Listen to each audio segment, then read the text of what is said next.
우리는 하나님이 존재하신다는 단서의 하나로 우주의 물리 상수들과 값들이 미세 조정되어 있다는 것을 살펴보았습니다. 그런데 사실 우주의 물리 상수 외에 지구 하나만 살펴보더라도 생명체가 존재하기 위한 조건들이 너무도 치밀하게 조정되어 있다는 사실을 알 수 있습니다. 그래서 우주의 물리 상수와 지구의 생명체 존재 조건들을 함께 생각해 보면 우주의 창조자이며 동시에 특별한 지구를 조성하시고 그곳에 인간을 창조하신 하나님의 존재를 더욱 유추할 수 있습니다.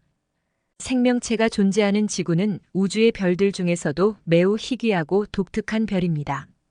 지구와 지구를 둘러싼 태양계의 여러 가지 요소들이 지구에 인간과 같은 지적 생명체가 존재할 수 있게 하는 최적의 상태로 유지되고 있기 때문입니다.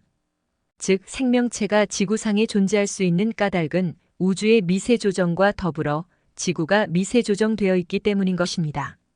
지구에 생명체가 존재하려면 지구와 관련된 여러 가지 물리적 요소들이 치밀하게 균형을 이루어야만 하는데 우주의 미세 조정 못지않게 높은 수준으로 조정되어 있지 않으면 생명체가 지금처럼 지구상에 존재하는 것은 불가능합니다. 천체 물리학자인 휴 로스 박사는 지구의 미세 조정 항목을 322개로 정리하였습니다. 그중 몇 가지를 정리하면 다음과 같습니다. 첫 번째, 물의 존재입니다. 지구상에 존재하는 풍부한 물은 지구상에 생명체가 존재할 수 있게 해주는 가장 중요한 요소 중의 하나입니다. 태양계에서도 유독 지구만이 풍부한 물을 소유하고 있습니다. 지구의 70% 이상이 3억 2,600만 입방마일의 물로 뒤덮여 있습니다. 이것은 지구가 평탄한 구형일 경우 2.55km 깊이로 지구를 뒤덮을 수 있는 양입니다. 과학자들은 지구상에 그토록 풍부한 물이 어떻게 존재하는지 아직도 잘 모릅니다. 많은 과학자들이 물이 태양계 밖의 해성이나 운석으로부터 유입된 것으로 추정하고 있습니다. 지구에 근접하는 해성이나 운석 속에 물을 생성하는 수소의 함유량을 측정하여 이 같은 가설을 세웠지만 아직 가설에 의한 추정의 수준을 벗어나지는 못하고 있고 계속해서 이런저런 이론들이 발표되고 있습니다. 무신론자들에겐 물이 어떻게 지구상에 존재하는지도 의문이지만 중요한 것은 지구의 물량의 비율입니다. 지구에 존재하는 물의 양이 지구상에 생명체가 존재할 수 있게 해주는 적당한 양이라는 것입니다. 지금보다 바다가 더 넓으면 홍수와 태풍이 너무 심하게 발생되어 생명체의 존재가 어렵게 되고 반대로 지금보다 땅이 더 넓으면 사막화가 너무 빠르게 진행되어 지구가 매우 황폐해지기 때문에 역시 생명체의 존재가 어렵다는 것입니다. 물은 지상만큼 지하 땅 속에도 많은 양의 물이 존재합니다.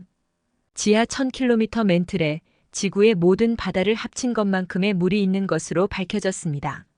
맨틀은 지각 바로 아래에 있으면서 외핵을 둘러싸고 있는 두꺼운 암석층이며 지하 100km에서 2925km에 걸쳐 있습니다.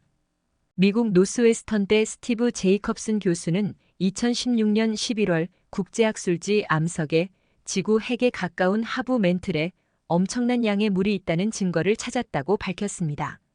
미국 플로리다 주립대와 영국 에든버러대 연구진은 같은 시기에 미국립과학원 회보에 발표한 논문에서 맨틀에 있는 수산기 함유 광물은 질량의 1.5%가 물로 볼 수 있다고 밝혔습니다. 이를 맨틀 전체로 환산하면 지구 표면의 바다 전체에 맞먹는 양의 물이 지구 한가운데에 있는 것이라고 연구진은 밝혔습니다. 맨틀은 대류에 따라 지각의 이동도 일어납니다.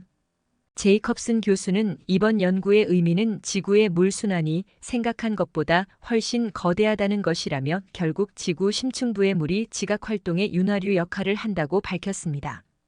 제이컵슨 교수는 이번 연구의 의미는 지구의 물순환이 생각한 것보다 훨씬 거대하다는 것이라며 결국 지구 심층부의 물이 지각활동의 윤활유 역할을 한다고 밝혔습니다. 지각활동이 없으면 화산활동도 없고 화산활동이 없으면 대기 중에 산소가 생성되지 않아 생명체의 유지가 불가능하다고 합니다. 물은 어디에 있든 생명과 직결되는 셈입니다.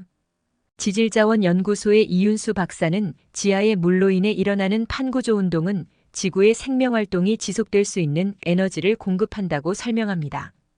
화산활동을 통해 지구 내부에 있던 이산화탄소가 대기 중으로 올라오고 이 이산화탄소가 지구를 따뜻하게 데워 지구 온도를 일정하게 유지하는 역할을 하기 때문에 지하에 물이 없다면 생명체가 존재하기에 적당한 온도로 조절이 되지 않아 생명체의 존재가 어렵다는 것입니다.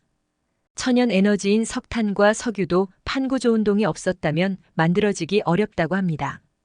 판이 움직이는 과정에서 바닷속에 있는 플랑크톤과 유기물이 땅속에 함께 들어가고 이 유기물들이 환경 조건이 맞을 때 석유로 숙성된다고 합니다. 그러나 땅 아래 물이 너무 많으면 너무 잦은 화산 폭발과 지질 활동으로 인해 자연재해가 너무 많아져서 그 또한 생명체가 살기 어려운 환경이 된다고 합니다. 그래서 현재와 같이 적당한 물의 양이 존재할 때에만 생명체가 온전히 존재할 수 있다는 것입니다. 두 번째, 산소의 존재입니다. 지구상의 산소의 존재는 생명체 존재의 필수 요소입니다. 지구상에서 단 5초 동안만 산소가 사라지면 지구는 더 이상 생명체가 존재하지 않는 행성이 되어버립니다. 만약 그런 일이 일어난다면 자외선을 흡수하는 산소가 없어지면서 평상시 300배의 자외선에 노출되게 됩니다. 그리고 오존층도 파괴되어 자외선 노출이 지속되게 됩니다. 산소는 또한 콘크리트의 성합체 역할을 하기 때문에 산소가 없다면 모든 콘크리트 건물이 부서지게 됩니다. 또 물속에는 대기의 100배의 산소가 존재합니다. 산소가 사라지면 순식간에 바다는 물론 지구 위아래의 모든 물이 증발합니다.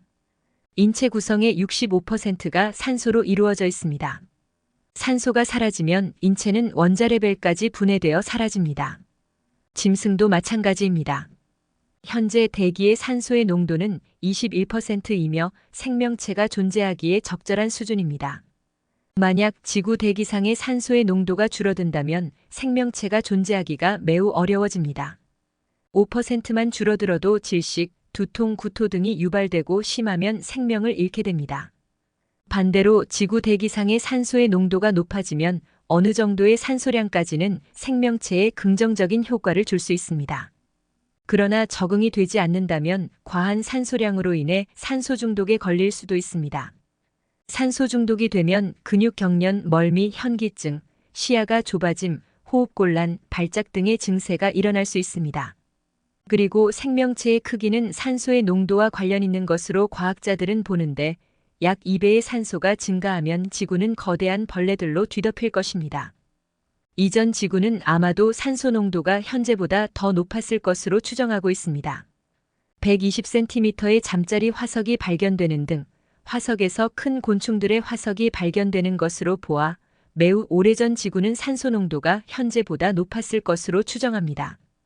호박 속에 갇혀있는 공기로 산소의 농도를 측정한 결과 35% 정도로 현재보다 14%나 많은 것으로 보고된 적도 있다고 합니다. 또 대기 중에 산소량이 많아지면 화재가 훨씬 많이 발생하게 되고 진화도 어렵게 되어 생명체들에게 큰 위협이 된다고 합니다. 이어지는 동영상에서 계속 지구의 미세 조정 부분을 살펴보도록 하겠습니다.